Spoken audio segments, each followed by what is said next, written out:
before you got into the business, you were over in Vietnam, correct? Yes. How long were you over there? A year. A year? 11 months. You come back. I mean, what was your first foray into pro wrestling? When did you start watching? When did you know that that's what you wanted to do? Oh, I didn't know. How'd you fall into it? Well, I came back, and actually it was my brother who wanted to be the wrestler, you know. And he had actually set up. He had built him a ring. Is that in the backyard? Well, he had a business, so right. He had like a warehouse area. So because it's hard to build a ring. Yeah, it was. He had to know some good welders, and and this, of course the ring then was a lot cheaper than this day. But if you take their money then, it's still expensive undertaking. And so I just started trying to play around in the ring, and never really had any aspirations of actually continuing it till I got out and got a job. Yeah. And I almost starved to death. Yeah. I think I was like cutting grass. I only did it for like, I don't know, a month. And I had a friend who had actually, he was about 6'5", 6'6", and he had actually started in Atlanta.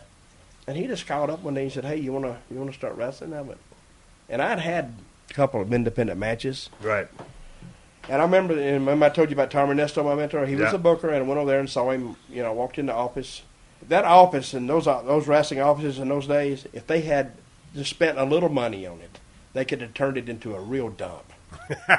Oh, it was horrible. It was a bad part of town. I walked in, I'm looking around like, hey, I'm gonna get robbed down here, somewhere off of downtown Atlanta. And so he asked me, did I want to start working? I says, well, yeah. He said, well, you're, my buddy Doug, and they called him Mr. X, generic name. He says you're pretty good. And I said, well, and I didn't tell him I didn't have any experience, because they knew I didn't have any experience. Right. So that's how I started. And he sent me on an audition, and I remember driving. An audition? It was an audition. I had to drive from like Greenville, South Carolina, or Anderson, South Carolina, to Valdosta, Georgia in July. And it was hotter than hell. It was like 105. I had no air conditioning. Yeah. But hey, I made it. Yeah. And I made the match, and he called me up and said, "Okay, start Saturday."